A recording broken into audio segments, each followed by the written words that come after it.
Assalamualaikum warahmatullahi wabarakatuh. Perkenalkan, nama saya Alia Rojeli. Saya dari Prodi Pendidikan Ekonomi A dengan nomor NIM yaitu 1872050039.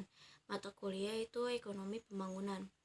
Saya di sini akan menjelaskan tentang resume dari topik 12 sampai topik 15, yaitu pengertian sumber daya alam. Pengertian sumber daya alam adalah semua bahan yang dapat ditemukan oleh manusia dalam alam dan bisa dimanfaatkan untuk keberlangsungan hidupnya.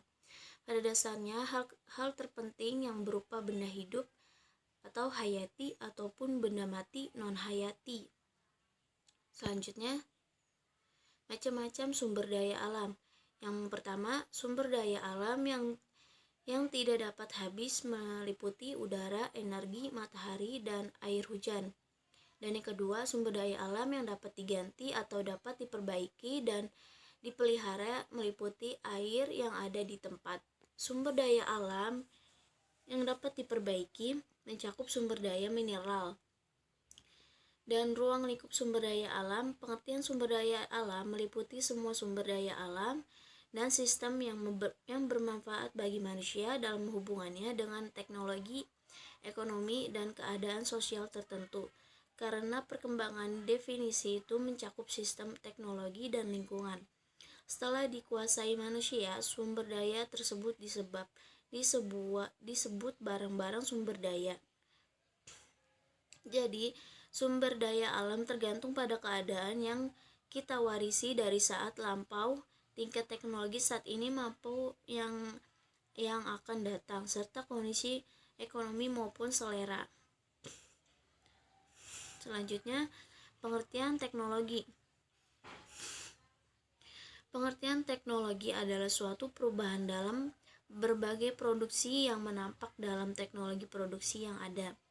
Perubahan-perubahan teknik untuk pertumbuhan ekonomi yaitu setiap perubahan dalam metode produksi yang telah digunakan dalam produksi atau usaha-usaha lain.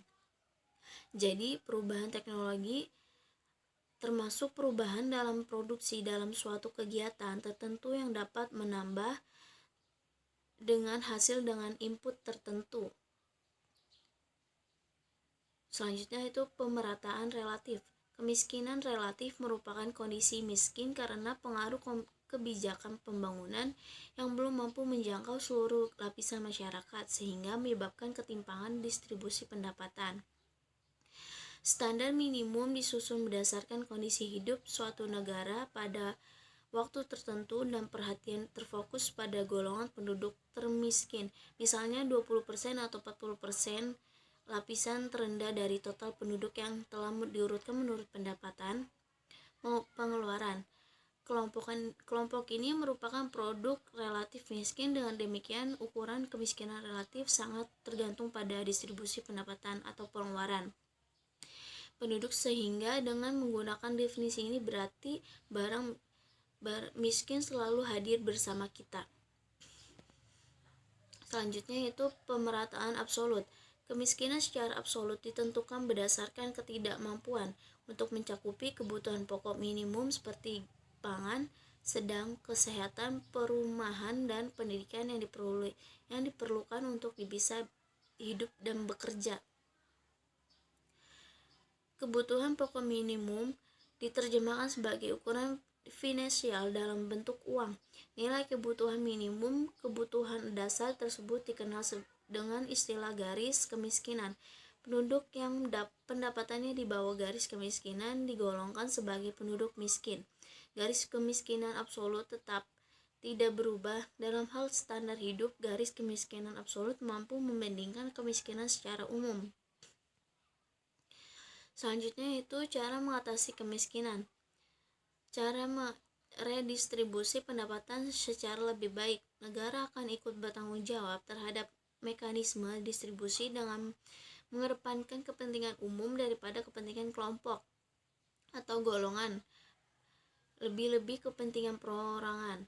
Dan demikian, sektor publik yang digunakan untuk kemaslahan umat jangan sampai jatuh ke tangan orang yang mempunyai visi kepentingan kelompok, golongan, dan kepentingan pribadi. Yang pembangunan infrastruktur. Negara akan menyediakan fasilitas-fasilitas publik yang berhubungan dengan masalah optimalisasi distribusi pendapatan, seperti sekolah, rumah sakit, lapangan kerja, perumahan, jalan, jembatan, dan lain sebagainya. Namun pendapatan 4. Permasalahan dalam pematasan kemiskinan yaitu lemahnya institusi pengolahan program pengatasi kemiskinan. Lemahnya instruksi pengolahan program pengemisan kemiskinan, kebijakan penggunaan data basis keluarga miskin belum secara operasional dipergunakan sebagai investasi program pengatasan kemiskinan. Belum ada mekanisme dan sistem pencatatan dan pelaporan program pengatasan kemiskinan. Dukungan anggaran operasional pengatasan kemiskinan yang sangat terbatas. Selanjutnya yaitu peranan lingkungan ekonomi. Meski kondisi perekonomian masih berat, beban APBN besar, pengangguran tinggi, industri perbankan belum normal, banyak perusahaan menjadi pasien BPPN. Tidak berarti mengambil keputusan di Indonesia ini kini dibenarkan mengabaikan masalah lingkungan, yang berarti mengorbankan kepentingan generasi mendatang.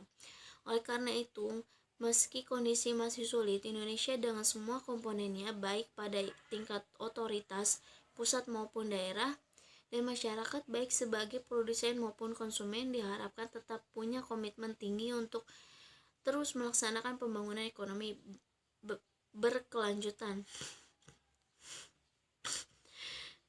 Selanjutnya yaitu pengertian penduduk.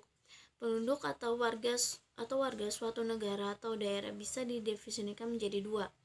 Orang yang tinggal di dalam daerah tersebut, orang yang secara hukum berhak tinggal di daerah tersebut.